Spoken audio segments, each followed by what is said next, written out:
Ladies and gentlemen, good day and welcome to the Praj Industries Limited Q1 FY26 earnings conference call. As a reminder, all participant lines will be in the listen-only mode, and there will be an opportunity for you to ask questions after the presentation concludes. Should you need assistance during this conference call, please signal an operator by pressing star then zero on your touchtone phone. Please note that this conference is being recorded. I now hand the conference over to Mr. Anuj Sonpal from Valorem Advisors. Thank you, and over to you, sir. Thank you, and good afternoon, everyone. Very warm welcome to you all. My name is Anuj Sonpal from Valorem Advisors. We represent the investor relations of Praj Industries Limited. On behalf of the company, I would like to thank you all for participating in the company's earnings call to discuss the first quarter of financial year 2026 performance.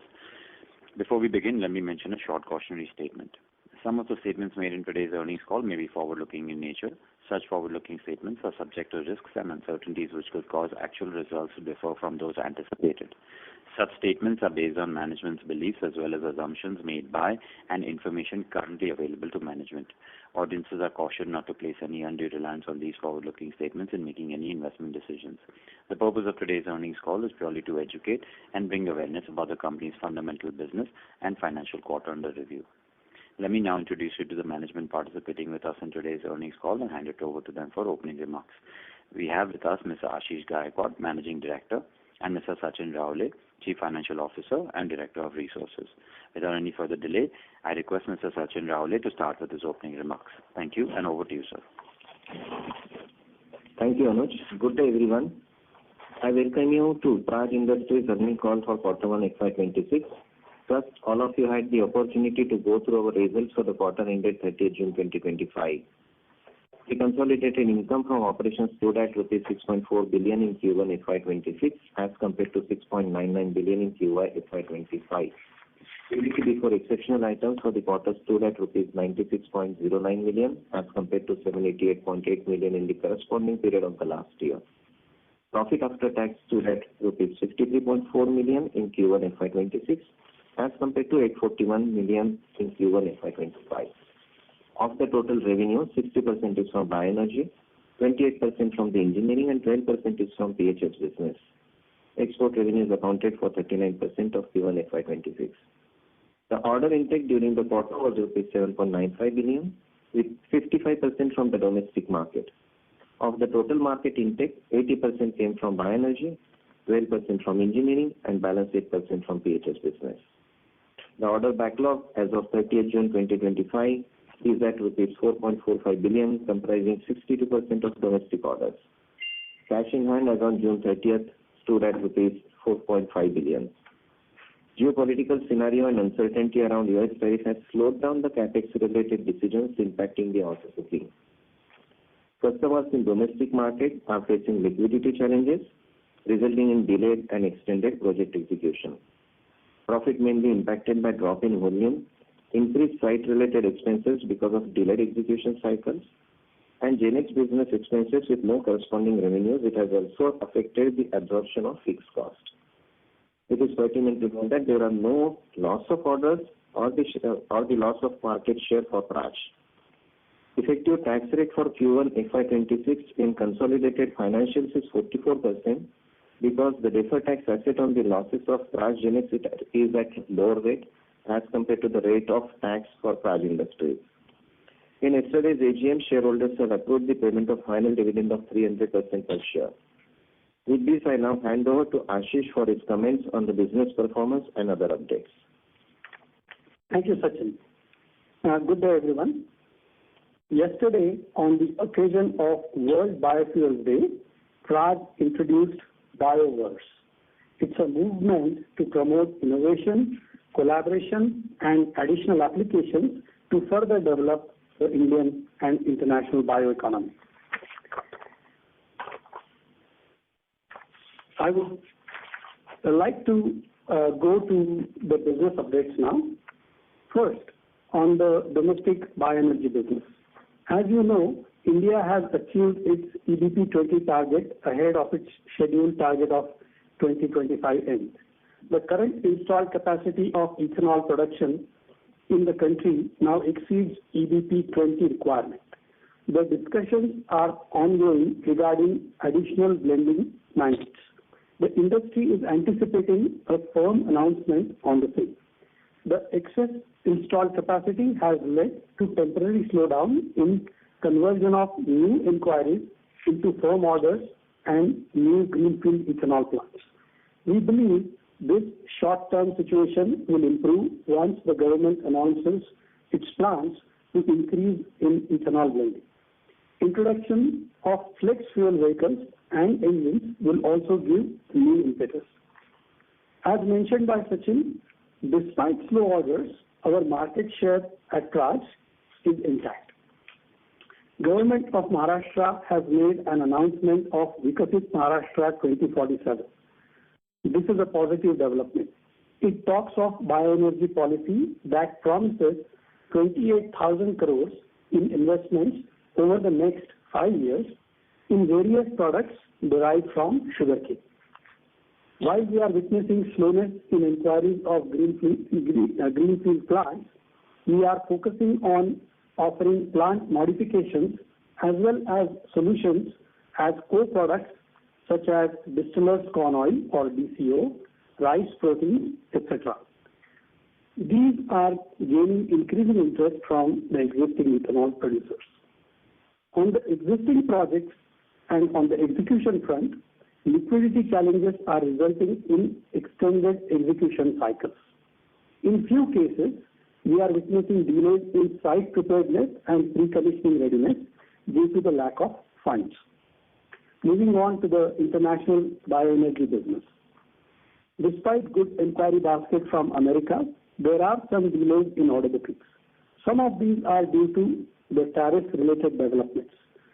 There is now a clarity on 45Z policy, which is a tax credits policy, contained in the new Big Beautiful Bill.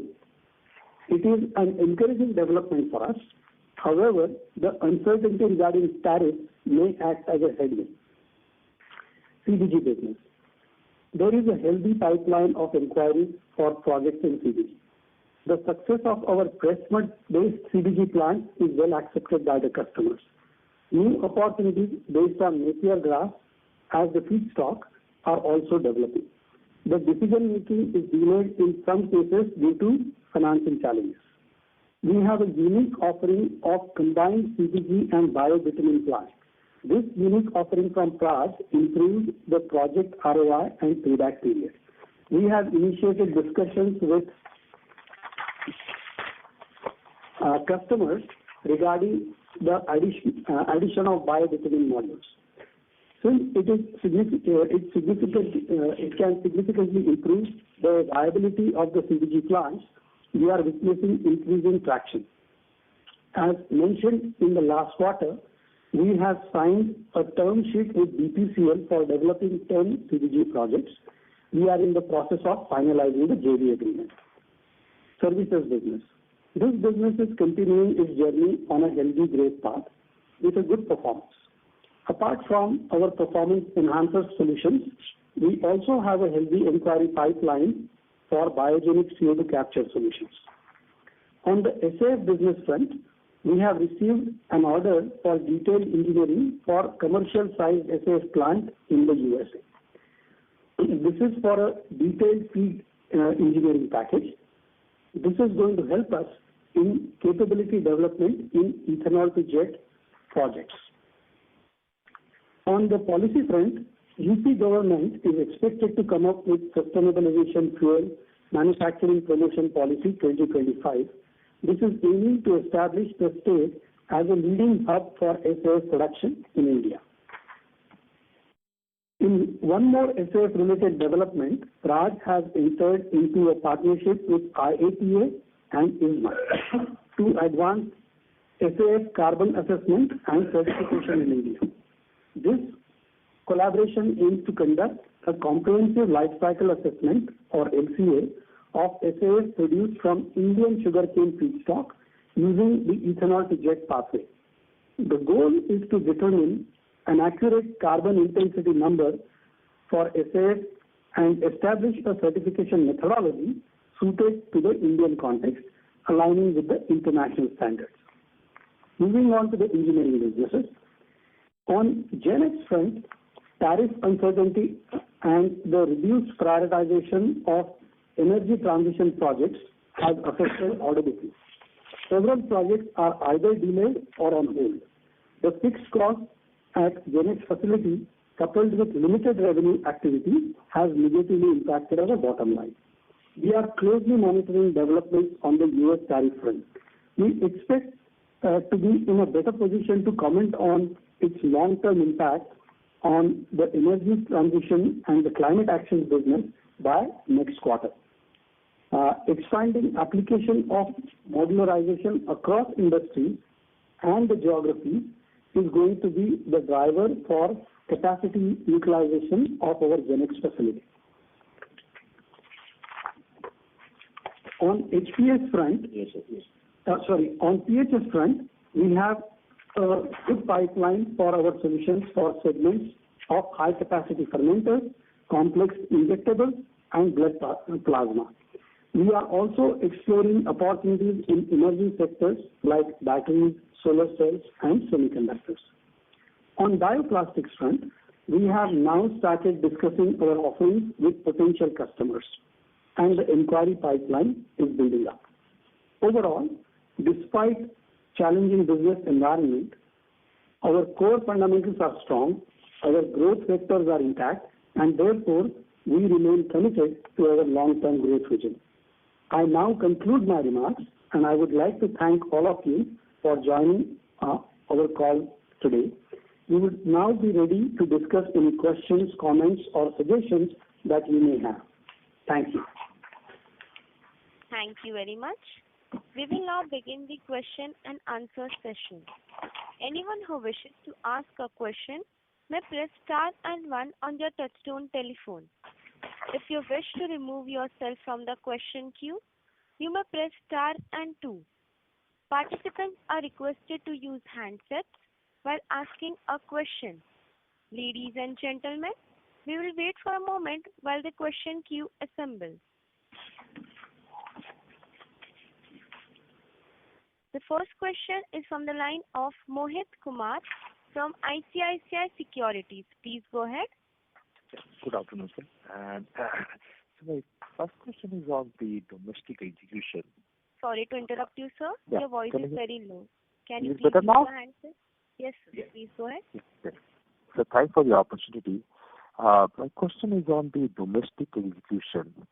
It's pretty slow in the current quarter. I think it's around 3.9 billion or 390 crore versus 530 crore in the base quarter. Do you think things will improve in the next couple of quarters, or is going to be a very, very delayed recovery? And is the lack of blending mandate also impacting the execution? Sorry, Mohit, it was little difficult to understand your question. Are you basically interested in understanding what is the scenario in the domestic ethanol market? Yeah, what is not picking up? Yes, sir. Yes, sir. Bye. And I'm right? Yes, sir. Yeah. Okay. All right, Mohit. So certainly we need some impetus in the current domestic market, as we mentioned. We would like to see a new additional blending mandate, which is probably being discussed now, and of course that will give us more traction as far as the new capacities for the ethanol plants is concerned. Apart from that, we are also looking at other opportunities that can come up. One of them I talked about recently is on SAF, the Sustainable Aviation Fuel, and the pathway that takes ethanol to SAF. So that's the other set of opportunities that we will be looking at. And the third one is also an opportunity that we are excited about, which is diesel. Today, diesel is not being blended by any alcohol, and if we get that mandate for blending in diesel as well, then that will give us a pathway to increase the alcohol production in India. All of these will positively impact. our possibilities. They probably may not happen in the very immediate future or this quarter, but over a period of time, certainly this is a positive trend. And Mohit, if I may add to your questions related to the prospects for ethanol in the domestic market, there are two ways of looking at this entire scenario. One is completely based on what is going to happen on the mandates. If there are mandates, then what Ashish was describing is going to happen. Rather, there are a couple of more things which have happened. Yesterday, we witnessed on the World Biofuel Day, witnessing unveiling of ethanol-based mobile gensets and next-gen flex fuel vehicles for both two-wheeler and four-wheeler. It will also facilitate additional demand for ethanol in near future. So that's one element based on what is going to happen to the ethanol demand. Another element from our offerings point of view, let's assume there is no additional blending mandates coming up in the near future. We have a solutions of advanced technology and customized services for our customers for enhancing their capacities or their yields or their performances, which is very healthy business. Might not be top line accretive, but will add to our bottom line.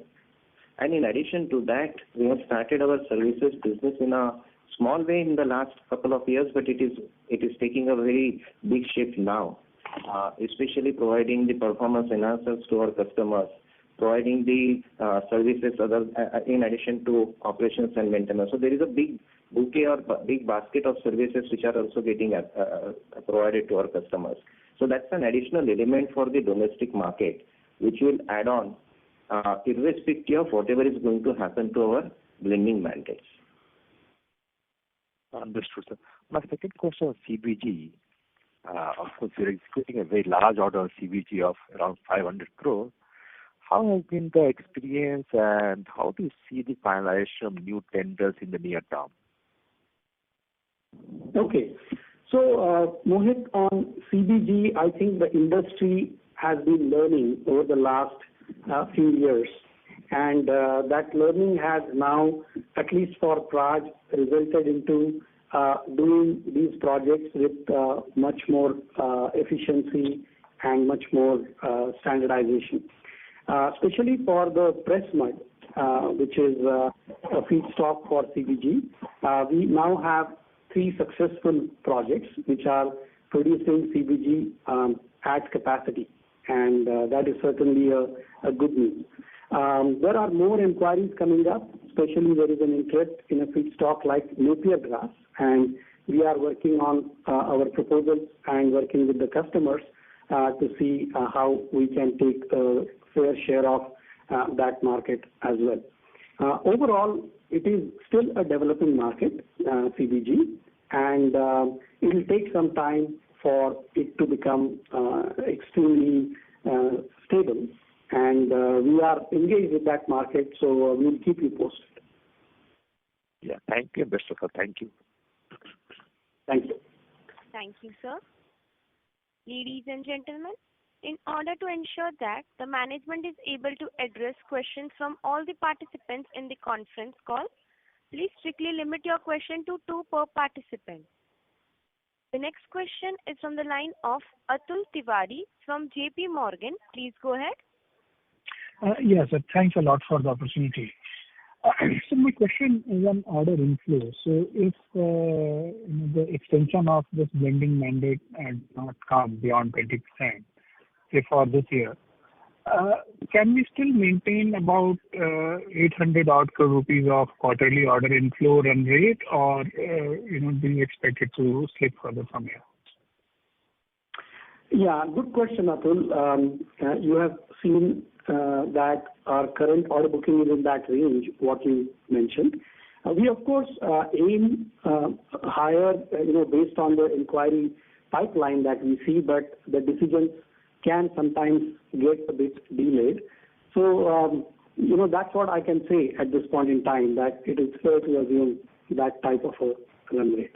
So, Atul, just to add on, while answering a question of Mohit, I was very specifically saying that if there is no additional blending mandates, maybe our top line growth will not be there to that extent. Indirectly, that means there will not be a run rate of domestic order book in that zone which we are discussing right now, because naturally there will be very few greenfield orders coming up in the picture in that case. But there will be other opportunities which are available to us in the form of advanced technologies, which may not add on to our top line, but that will add on to our bottom line. So you may not see the numbers on top line, but you will see a number on bottom line. Okay, sir. And on your margins, in this quarter we have seen like at EBITDA level 4.9%. Yes. And as far as I can see, it is probably the lowest over past, at least 15, 16 quarters. So in this kind of environment, I mean, assuming that the mandate is not extended and beyond 20% and the tariff-related uncertainties continue for some more time, is this the new normal, or the new normal is more like 8-9% or even the double digit? So from the margin point of view, yes, you are right. This quarter happens to be the lowest one, mainly on two accounts. There will be minor couple of more, but major two.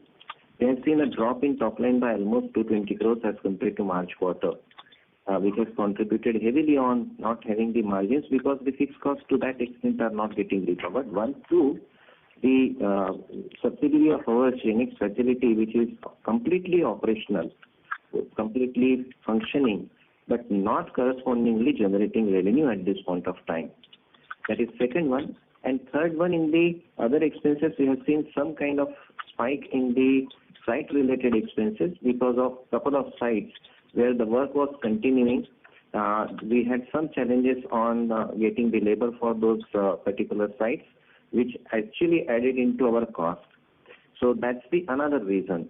Whether this is a new normal or new normal is going to be different, according to us, yes, new normal is going to be completely different. This is like an aberration in this quarter which we have seen, that top line dropping to this extent, cost going up to whatever extent which I mentioned. We are not expecting this situation to continue definitely. Some pains might continue till quarter 2, but from quarter 3, from H2 onwards, we are not expecting this situation to continue. So the new normal which you are expecting, that can we be in a little larger single-digit EBITDA margin, I think that's what we will be looking at going forward. Okay, sir. And sir, on GenX... Sorry to interrupt you, sir. Okay. May we request I will come. the question queue? Thank you, sir. The next question is from the line of Sandeep Sabharwal from ASK Investments. Please go ahead. Hi, Mr. Gaikwad. So I've been tracking the company for, I think, almost 25 years. In the last few years, there have been several growth opportunities which the company has talked of, which were supposed to become big, starting with the 2G ethanol, to CBG, to SAF, to bioplastics, etc. But all of these largely seem to be remaining on paper, and the company seems to be the company shareholders seems to be working for the employees of the company. Like the salary to turnover ratio of your company is extraordinary. So you have set up a new facility, a huge new facility, which is not executing anything. I haven't seen any company ever do such kind of thing. So what are shareholders supposed to expect from it?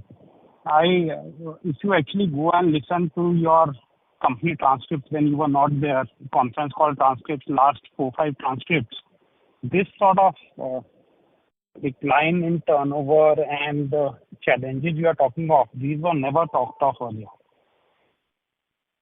Yeah. So first of all, Mr. Sabharwal, you tracking our company for 25 years certainly is a good thing, and I appreciate your comments that you have given.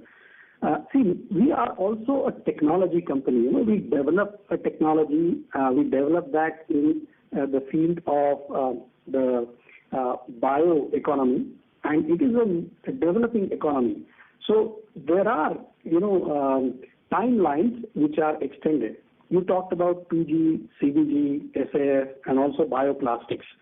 2G, for example, our technology is now working as far as 2G plants are concerned, and we are quite hopeful, and we are working towards making our first 2G plant to be operational by end of the year. Right? So I think that will build more confidence, and there are two more projects that will follow, which are already being executed by Praj after this first one that I talked about. So there is a timeline we have in mind, and technologies like 2G, we are quite excited to really make them successful.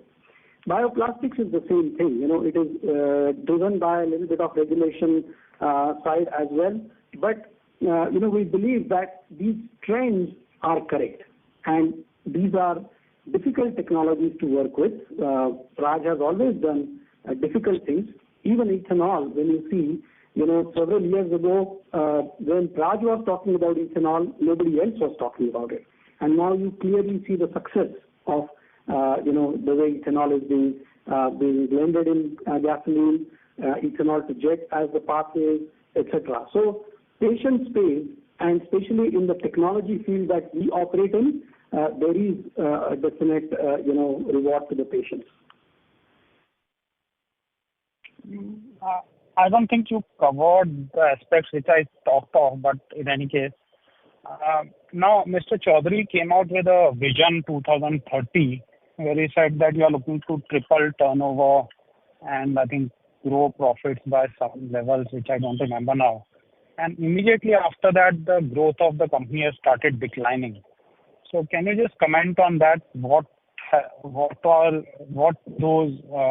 the assumptions which went into giving that vision 2030, and how you are going to achieve it?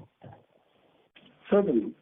So first of all, the vision that was set by our chairman, Dr. Pramod Chaudhary, we still are very much committed to delivering that vision 2030. And the reasons for that, Mr. Sabharwal, are pretty well known. The reasons for that are the fundamentals, the core fundamentals are still the same. Our growth vectors, which I will quickly touch upon, are also intact. And therefore, while we see some of these, hurdles like the tariff that we talked about, or some of the slowing down of the domestic ethanol greenfield demand, etc., those will be overcome when we are looking at a 5-year period. The growth vectors that we are still quite gung-ho about is, number one, we believe that ethanol will have more pathways, for sure, right? And I touched upon a couple of them already. We also believe that CBG as a market will develop, and we will have a fair share in CBG. Number three, in our growth aspirations, we are internationalizing our offerings and our services, and certainly, we will have opportunities to grow it beyond the borders of India.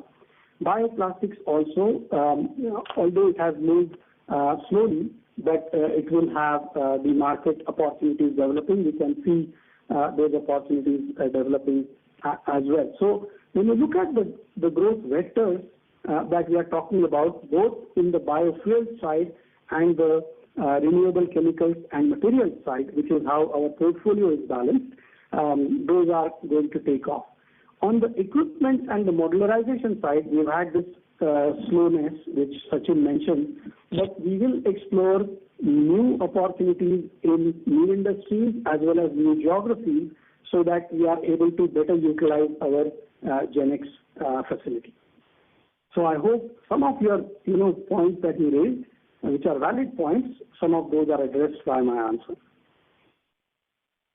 Thank you. Just one observation, because I've covered my two questions, that your company, when it was much smaller, used to have margins in the late teens or early 20s, if you go back into history.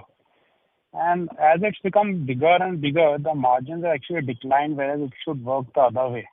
So I hope that you take initiatives under your guidance, as you have just taken over, to improve the profitability of the business.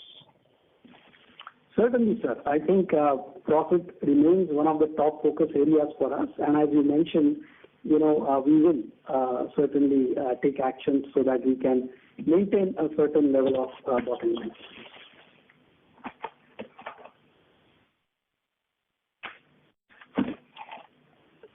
Thank you, sir. The next question is from the line of Shiv Kumar Prajapati from Ambit Investment Advisors. Please go ahead. Yeah, hi sir. Thanks for having my question. So my first question is, in the presentation, we have highlighted that the current capacity is, exceeds the like ethanol blending rate of 20%. So just want to understand, is the capacity marginally extra, or is it something like that can serve up to 25% of blending rate? And if possible, would you be able to share the split between the greenfield versus the brownfield part for the ethanol order book, and what part of overall ethanol production is being made from sugar cane, rice, or say any other grain? Okay. So the composition of sugar and grain is more or less reaching to 50-50 kind of a proportion from the production point of view. Is the current capacity good enough to take care of 25%? Bigger question mark, because there are so many regional imbalances still there, and because of which this extra capacity looks like to be an extra capacity, but that extra capacity, so-called, will not be in a position to take care of additional blending mandates. Even if it happens to be 20-23%, we will immediately see the capacity requirement coming up from all the corners. So we don't think that existing capacity will be able to take care of the additional requirement, because there are multiple factors which plays a role in the installed capacity and the utilized capacity, and that too region by region. So I don't think that we will see that kind of a scenario. What was the other component of your question? Sir, the order book split for ethanol between greenfield versus brownfield. Yeah. So right now, we have majority of our order book is coming from greenfield. There is a small component of brownfield, and then brownfield, what I was earlier referring to from the advanced technology kind of a scenario, where people are looking for capacity tweaking or shift or adding the new line in their existing sugar line with the grain line, or the yield improvement. So maybe 80% will be greenfield, 20% will be brownfield, more or less. Great, sir. And sir, my next question is on Genex. So far, Genex has contributed around 20 crores of top line. So what's the overall expected contribution from this segment, given there's no contribution in Q1 so far? And if you can provide any further updates on new audits that has been conducted and any new long-term contracts that has been signed, because I think 8 audits have been done and 3 contracts has been signed. And if you could also highlight the order book that will be able to execute in the remaining 9 months of this year, given we have 4,500 crores of outstanding order book. Okay. So in the Genex, it's a very peculiar situation in Genex. Let me first tell you that we also added 2 more framework agreement during this quarter for the Genex, which are basically based on the new client's inspection of our facility and then signing this framework agreement. So that's a positive news on that front. On the overall opportunity which we are looking for from the Genex in the next year's point of view, we have more than 1,000 crores from proposals sitting with our customers, where the decision making is yet to happen. In the last call, we had mentioned that we are working on RFQs, that is request for quotations, which we had submitted to our customers as a firm commitment, and those we are waiting for finalization. The trickiest part of this 1,000 crore is that almost 70% are for the US customers and 30% are for non-US customers. Rather, majority of them for US customers, but the export is supposedly to happen to US to the extent of 70%. 30% is supposedly to happen to the European region. So that's the mix of what I can say firm commitments which are sitting in the market from our side. What we have to see how this current scenario towards the tariff and the uncertainty towards that, which is delaying the decision making for my customers, how it is going to span out over a period of next couple of quarters. And that is what is going to decide to what extent out of this 1,000 crore is going to get materialized in the order booking for us. But that's one segment. Is that the only segment which we are concentrating on? That's not the case. Currently, we are working on multiple other requirements or the requisitions from other regions too. If you look at GenX facility is not meant for a set of customers. It is actually a modularization facility which can cater to different industries too. So our focus is now looking at what has just recently happened in the month of August, especially in the form of tariff. We are working out the alternatives to utilize this capacity. Maybe it will take a quarter more time for finalization of the entire new regions or new industries for us, but that's the work which is going on. It is little premature to answer the question whether what will be the order booking for GenX at this point of time, for a simple reason, because that additional 25% tariff is supposedly to kick in from 28th of August. So we'll have to wait and watch for some more time to find out how this entire scenario is going to play out for us. All right, sir. Sir, my next question is on Sorry export to interrupt front. you, sir. Maybe Please, request. can you allow me this last question, please? Okay, go ahead. Yeah, thanks. So basically, it is on export opportunities. Okay, we will exclude the U.S. tariff impact. I just want to understand. Currently, U.S. contributes around less than 10% of to our revenue. So post this approval of 45V and 45Q announcement, what opportunity size do we look in U.S.? And in last year same quarter, you have highlighted that we had the opportunity to convert 20 plants to low carbon ethanol plants.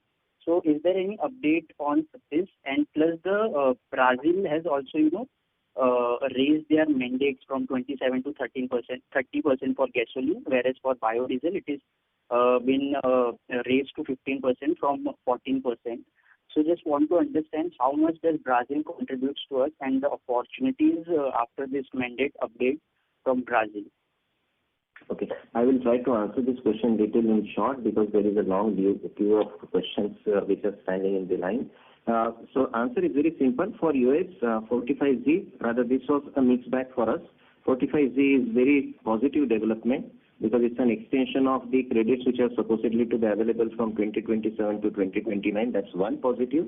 Second thing, there is a complete clarity how the credit is to be given to our customers. So that's another positive for which we were waiting actually for last 2.5 years. So these are very, very positive development on the low carbon ethanol and credits available under 45Z. Only the downside, which is coming up in the form of this 25% plus 25% tariff at this point of time. And that may delay some decision making till we have a clarity. And what I answered in my earlier question, in your earlier question, that tariff is going to get some kind of a clarity in a clarity zone by end of August. I think that will tell us what is going to happen on the opportunity which is available to us from the 45Z.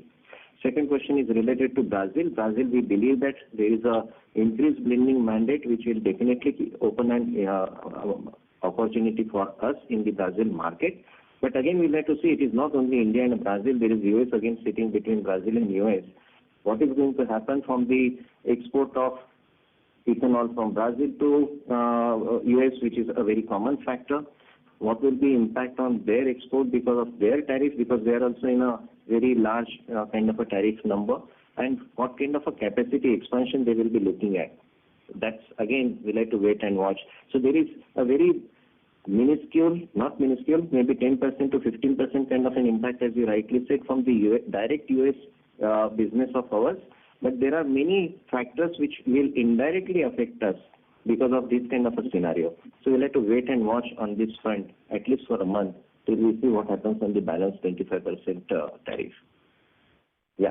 All right, sir. Thank you so much and best of luck. Thank you very much. Thank you, sir. The next question is from the line of Amit Anwani from PL Capital. Please go ahead. Hi, thank you, sir. Thanks for the opportunity. My question pertains to, again, the GenX facility, where you did highlighted the peculiar situation which is currently there. Just wanted to understand, this is prior comments that we will be winning few orders and then the execution can happen in H2. So now is that situation there? And second thing is, you talked about geographical diversification and some other diversification for GenX. So in the event of 50% tariff, are we also exploring the option that since this was 100% export-oriented unit, will be looking for domestic orders, and which under other industry diversification you're talking about? If you could explain in more detail about the GenX facility in the event of tariffs. Okay, maybe I can take that question, Amit. Thank you for your question. Yeah, first of all, we are right now heavily weighing on the U.S. tariffs, and that's why it is important to say that the facility, which Sachin also mentioned earlier, is not just only for USA. It is certified and getting certified for multiple geographies as well, and the customer base that we are trying to target is in the U.S. but also outside of the U.S. Secondly, we would like to have a proper analysis of the other markets other than U.S. so that we will be able to, in the next call, give you more qualified answers based on our study that we are doing. Because naturally, like us, many other companies are also struggling with these tariffs, and we will have to find new geographies to start working on. The third thing that you wanted to know was about new industries. So firstly, we were focusing in the last couple of years when there was a lot of discussion around the energy transition and climate action type of projects. They were mostly green hydrogen or blue hydrogen or green ammonia oriented, and somehow those projects are either slowed down or on hold. And therefore, the other industries which can be certainly looked at, and the facility at GenX allows us to manufacture these modules or equipment for them, will be the non-ETCA or non-energy transition and non-climate action type of industries, and those are the ones that we would be exploring. As far as the geographies are concerned, we are looking at the Latin American geography where we already have presence, and of course Europe and the UK as well. Right. So second question. Yeah. Okay. Second question, sir. You talked about the liquidity challenges faced by our customers, and I'm assuming this is, I think we're working with sugar and then grain-based plants. So why is this arising, and are we sensing any impact on the working capital? Is this challenges for the current order book, and then what is the exposure of current order book where we are facing liquidity challenges from the customer? And second, since now 1G has kind of dried up, we at the peak used to get about 3,000 crore order intake typically from 1G.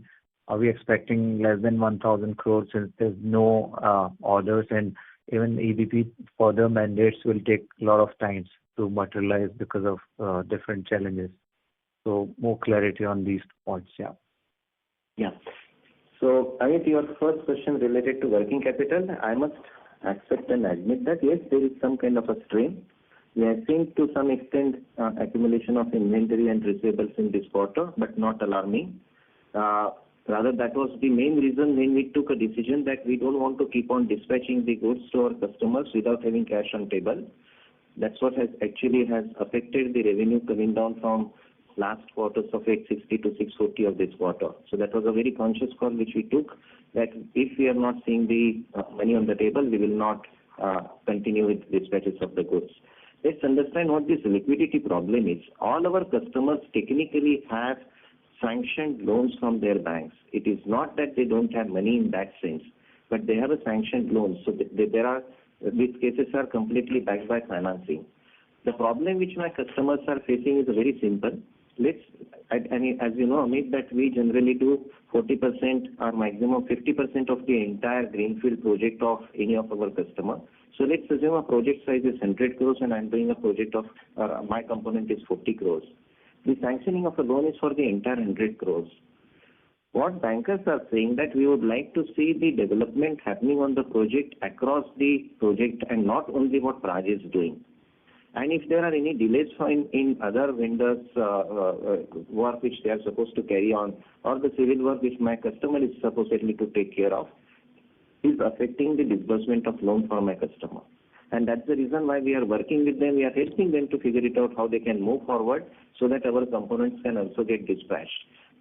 That is what has impacted from the execution cycle point of view, what we had mentioned in our opening remarks, that the execution cycle time is getting elongated because of that. But your question is right.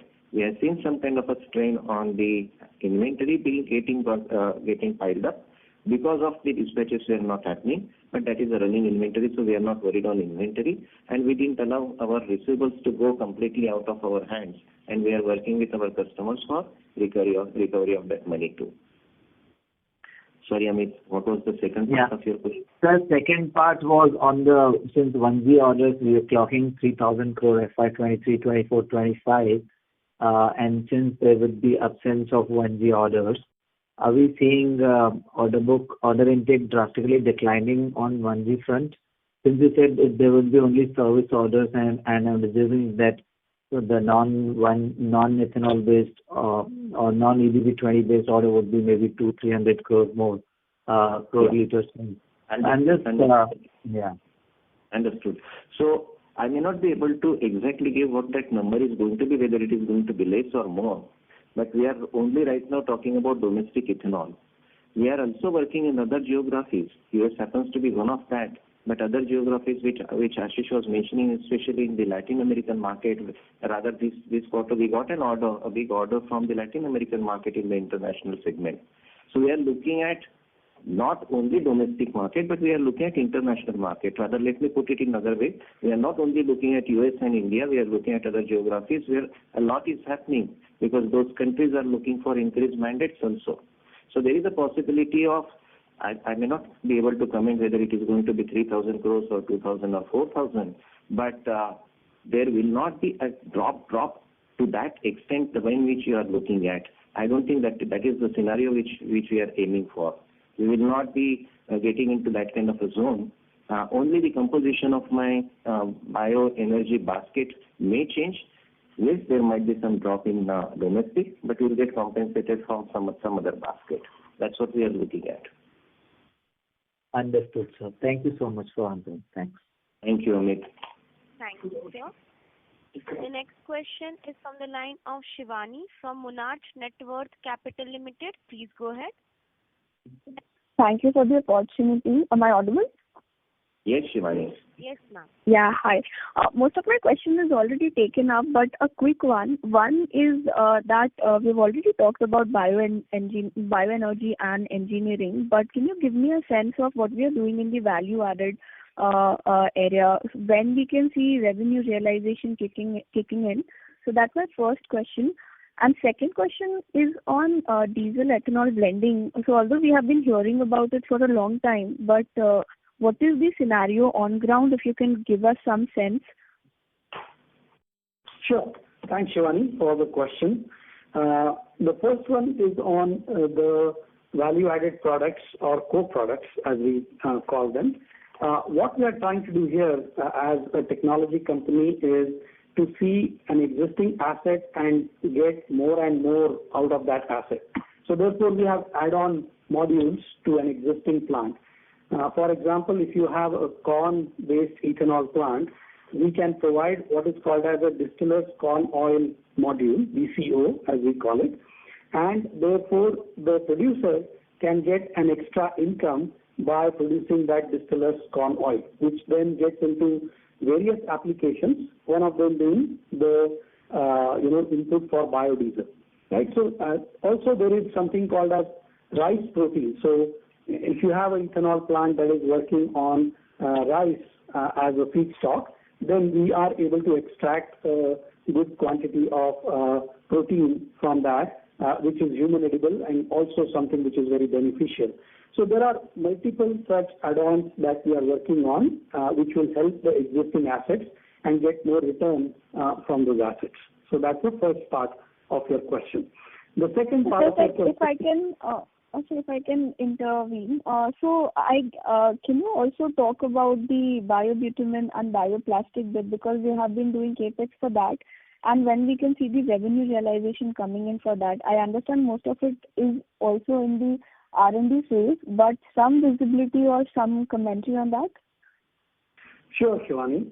So for biobitumen, biobitumen comes from our CBG plants right now, and therefore, this is a unique offering that Praj is developing, where we are able to give a combined offering of production of CBG as well as biobitumen, which enhances the return on investment and also reduces the payback period for the CBG plant investors.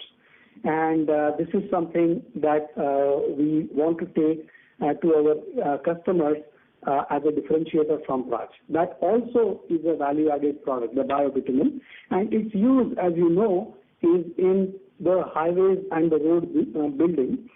We can blend up to 10 to 15% of biobitumen into the fossil-based bitumen. That also helps in reducing the import of bitumen in India. So it is a good product, it's a good offering, and we would like to promote it more as we go forward. Bioplastics also, it was a developing technology in the past, but now we have a collaboration with eBay, who is a part of ThyssenKrupp company, and with that collaboration between Praj and ThyssenKrupp, we are able to give a complete end-to-end facility for what we call as PLA, which stands for polylactic acid. And this is a polymer which is a bioplastic, which is biodegradable. It can be industrially, sort of degraded, or composting is possible, and that is available right now as a technology. We are making firm offers to some of the customers as we speak, and we are hopeful that this is a market that will develop going forward. Sure. Thank you. And on the next question on diesel ethanol blending? Sorry. On the diesel blending, an update we wanted. Yes, we also believe, just like in case of gasoline or petrol, we are able to blend alcohol, and that is a very successful program in India. As you know, it is completed before its stipulated time period. We believe that diesel can also have a similar blending mandate. We can blend alcohol into diesel, and as you know, the diesel usage in India is 2.5 to 3 times more compared to petrol.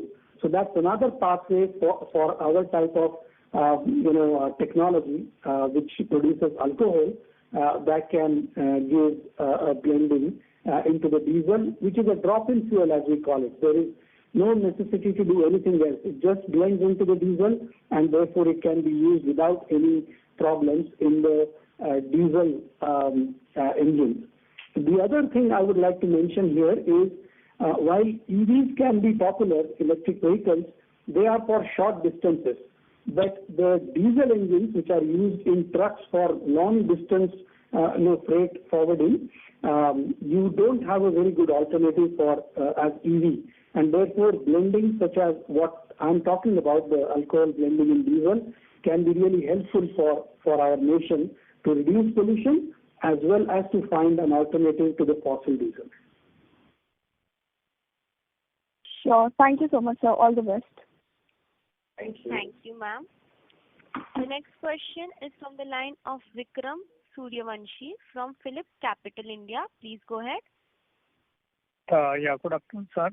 Just wanted to check on this multi-feed distillery opportunities for sugar companies, given their crushing days have come down. How is that panning out? Should I ask another question or? Yeah, you can go ahead, Vikram. You can ask your second question. Okay. And in terms of opportunities with the new raw materials which are evolving, how is that coming from the bamboo as an opportunity, and will it be scalable, and how much time it will take you can address? I think these are the two questions. Okay. So on the first question, the states across India are stepping up the support for the bioenergy sector, as you know. And you've seen that in Maharashtra there is a new biofuel and bioenergy policy that is expected to attract approximately 28,000 crores over the next 5 years, right? So there is an impetus being given with this policy here. The state is offering incentives such as capital subsidies, as you know, interest subvention, 100% GST refund as far as the state GST is concerned, and waivers on electricity and stamp duty as well. So cooperative mills will also benefit from this equity support, and with provisions for the PPP and the booth models, the build, own, operate and transfer models, this will encourage some private investment is what we are expecting right now. Does that answer your question? Yes, and just you can highlight further on this multi-feed distillery capex for the sugar companies, how it is shaping up. So, Vikram, just to answer that question, people are looking at it. They are very, what I can say, very much interested into it. But we have not yet seen a very meaningful kind of a order booking building out of that. But that opportunity is definitely finding some kind of an attraction for the sugar mill for adding that additional, what I can say, line for grain too. So we are actually discussing with our set of customers. We are holding the seminars and educating them to let them know what benefits they can derive by having this additional line. So it's right now more of a development kind of a stage, has to yet to result into some kind of a concrete numbers for us. Okay, understood. And another question was on how is the opportunity coming for the bamboo? Maybe request you. No, sorry, yeah. So sorry, Vikram. Your question was related to bamboo. Yes, right now everyone is talking about it that we can use the what I can say the excess land which is available for cultivating bamboo for converting it into ethanol. Actually, it's a moment. We'll have to see how this moment catches up and how the development can happen. I can just assure you from the Praj point of view that from a technology side, yes, we are ready to offer those kind of a solutions.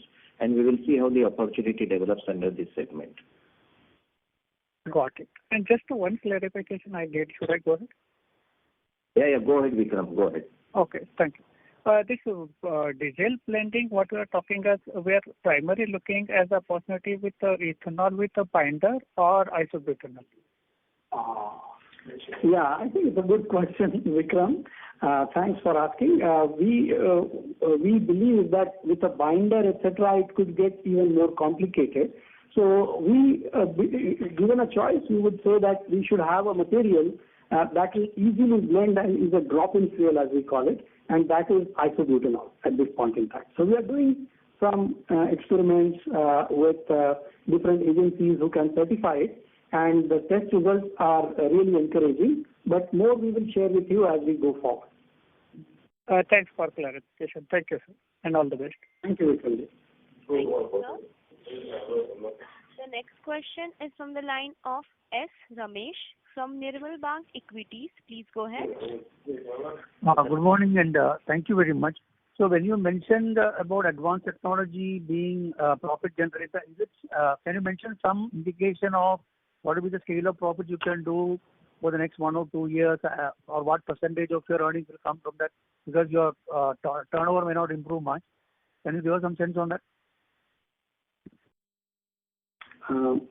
Sure. I think what Sachin already covered in the previous answers was that while the current quarter looks extremely challenging, the one that you see the numbers for, but our aim is to go for high single-digit EBITDA percentages. I think that is what we are working on. There is much more action behind it, but if you have to just look at what is it that we are going towards, it is that single-digit high percentage of EBITDA. That's where we are aiming for. I understand that, but when you mentioned advanced technology, you said it will add to the bottom line. So it will be difficult for us to estimate EBITDA, if you can't get a sense on the top line. So if you can give us a broad indication of what will be the bottom line you can expect in value or percentage of your earnings for 1 or 2 years, that will be good. It will be difficult to give an exact, percentage, but like I said, it is the high single-digit percentages at EBITDA that we are looking at. Okay. So in terms of your order details which you are given, in terms of the current order book and order inflow, what is the kind of, order book and order inflow we should expect, say, by the end of FY26, assuming, some progress in the execution of the orders over the next 3 quarters? So Ramesh, we generally don't give any kind of a specific guidance. We basically tell you the scenario, how it is building up and how we are working on that. Unfortunately, we don't give a number saying that, we will do X crores of rupees on order book and Y crores of rupees on EBITDA. Extremely sorry, we don't have a policy of giving that kind of a guidance. Please excuse us on that. No, the only reason I ask is you see the last 3 years financials kind of, being flat compared to the growth you saw in FY23. So structurally, I know you're going through some challenges. So when do you actually see the growth momentum recover in terms of all the 3 segments? And do you see some additional traction in the high purity chemical segment where there is an increase in the share of your overall, order inflow? So where do you see, at what point in time can we expect, some kind of growth momentum to come back? Okay. So, Ramesh, your question is valid. And let me just tell you why we came out with 2030 kind of a vision picture in almost 2023. So 7 years kind of a gap which we were looking at from 23 to 2030. That was mainly based on what kind of a qualitative changes or the structural shifts which we are going to see in our businesses. Initially, we were only looking at ethanol, and we said that no, it's not going to be ethanol, but there will be something more which is going to happen over a period of time. And as Ashish mentioned earlier, we are absolutely intact with those kind of targeted numbers for us for 2030. Complexion may change here and there because the business models are also going to undergo a complete change over a period of time depending on how the market is going to react to our offerings. Having said that, the growth not necessarily is going to be in a linear form. It will have its own challenges, and exactly those challenges we are seeing at this point of time. But we are confident that we will be able to add on to other avenues of growth, irrespective of all these current changes which we are seeing at this point of time. So we are aware about those challenges. We are working on that, and we will see that these growth vectors comes into the picture the way in which I had already said. That's what I can say at this point of time, Ramesh, instead of giving you some kind of a numbers kind of a thing, how the entire game is going to get played out or FY26. Yeah, appreciate it and wish you all the best. Thank you very much. Thank you very much, Ramesh. Thank you, sir. The next question is from the line of Shailesh Kanani from Centrum Broking. Please go ahead. Yeah, good afternoon, everyone, and thanks for the opportunity. Is my voice audible? Yes, Shailesh. Yeah. So just one clarification. This is the first time where we are saying that it may happen that EVP program would not get extended beyond 20%, right? We are talking about services or product enhancements, product plant enhancements. So is there any pushback from the government side? Yeah. Sorry, Shailesh. We are not saying that there is no movement. We are saying that 2 extreme scenarios. One extreme scenario, no movement at all. Yeah, which is from the planning point of view. It is not from the it is not from the policy point of view. We don't know because there is definitive talks which are going on for increasing the blending mandates. But whether it is going to happen today or tomorrow and whether it is going to happen X% or Y%, we don't know. We are saying that do we have a plan B ready for if blending mandates doesn't happen? That's what we were saying. We were not commenting on whether there will be increase in blending or not. Okay. So just wanted to clarify that because this is the first time I was hearing something on that front, because in the past, correct me if I'm wrong, our always commentary has been that the blending would not end at 20% and there is a roadmap ahead as well. So that view remains, right? There is no change in that. No, there is no change in that view. Okay, that's comforting. So second part, on the Bangalore facility, now there has been some delay for last few quarters. We have been discussing for various reasons, right? Some of them are uncontrollable. So I just wanted to know from the management side, what are the controllables in the sense that how we can kind of control overheads over there, or any other measures, any other levers that we have, apart from what you mentioned in terms of exploring new products and geographies, the Mangalore facility? Yeah. No, that's a fair question, Shailesh. So yes, of course, there are some controllables that we need to relook at.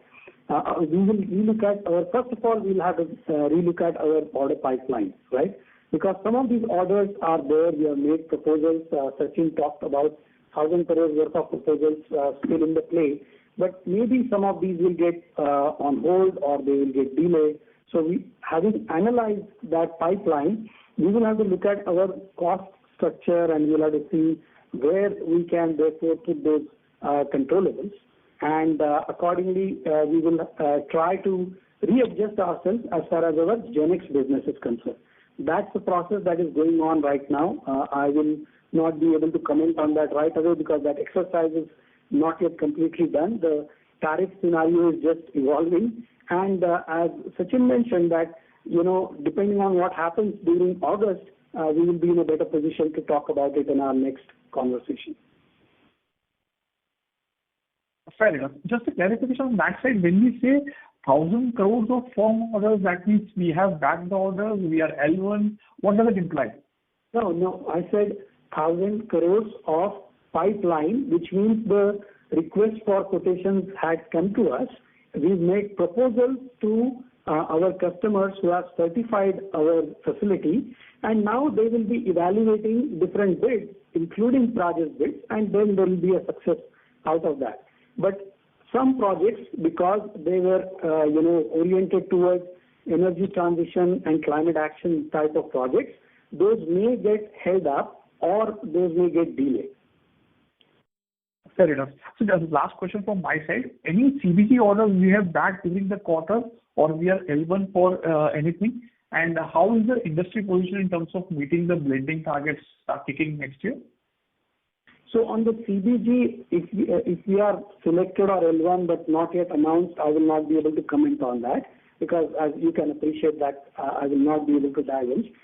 We have not booked any firm order in the past quarter that we are talking about as far as CBG business is concerned. And what was your other question? Sorry, I forgot the other one. So how is the industry placed in terms of capacity to meet the blending mandates which are getting kicked from January 2026? I think you're talking about CBG blending? Yeah, CBG blending, Yeah, I think the industry is hoping that it will go in that, stepwise approach of 1% to 5% in the steps of 1% each year. And industry is getting geared up for it, both in terms of infrastructure as well as the plants. So, and we are also aligned to that. So my question was, is the pipeline kind of robust? Is the pipeline building up? Or there is the pipeline sorry to interrupt, but I think a short answer to your question would be yes, the pipeline is building up and it is looking good. Okay.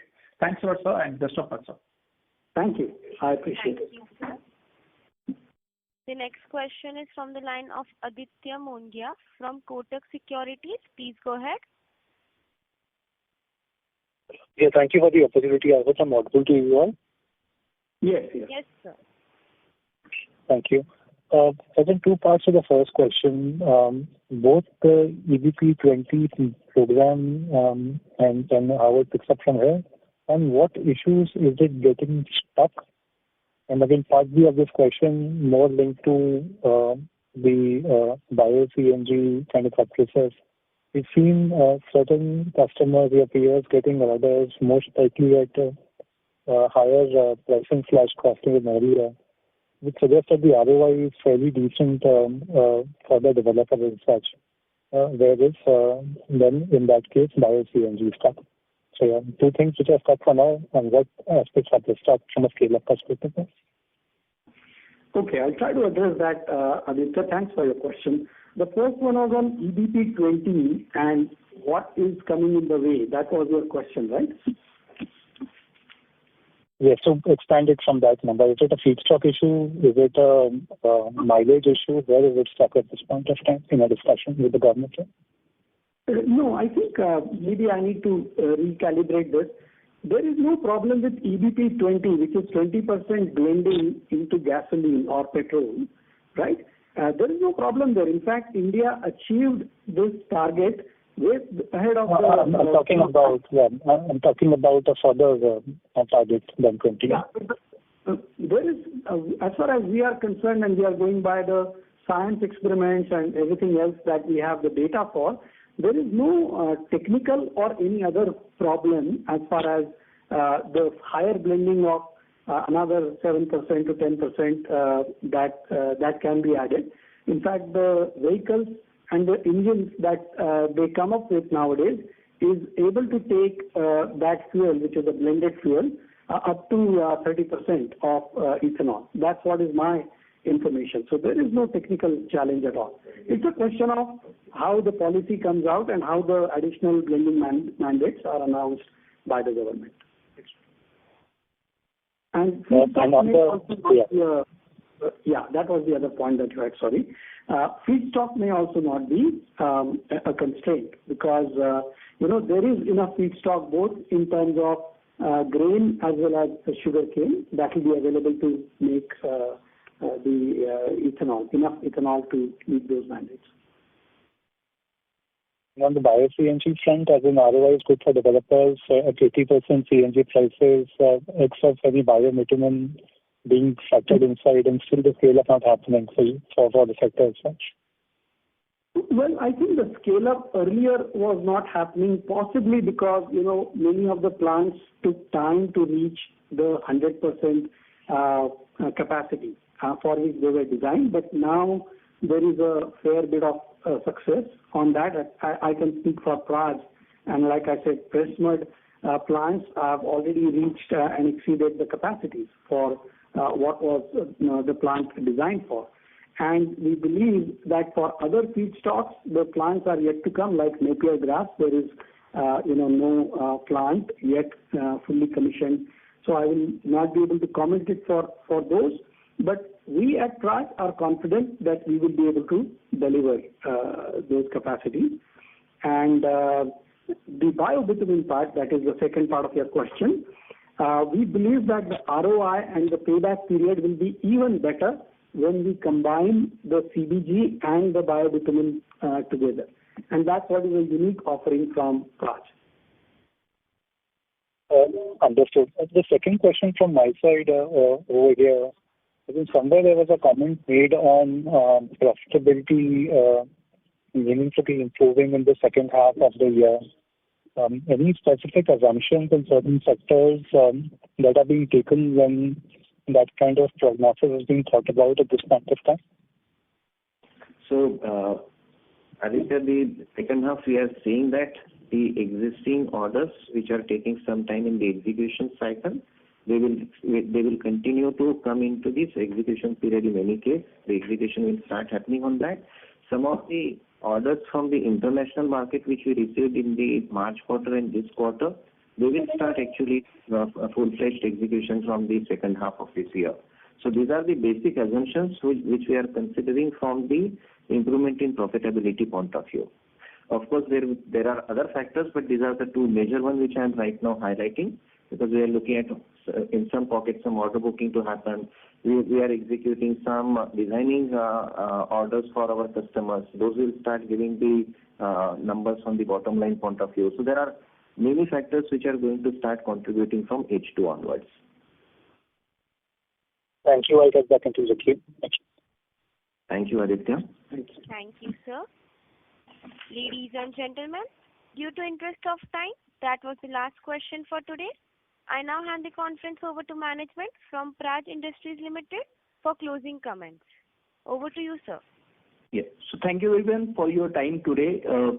I'm sure there are many more questions, but request you to write us at info@praj.net, and we will address your questions.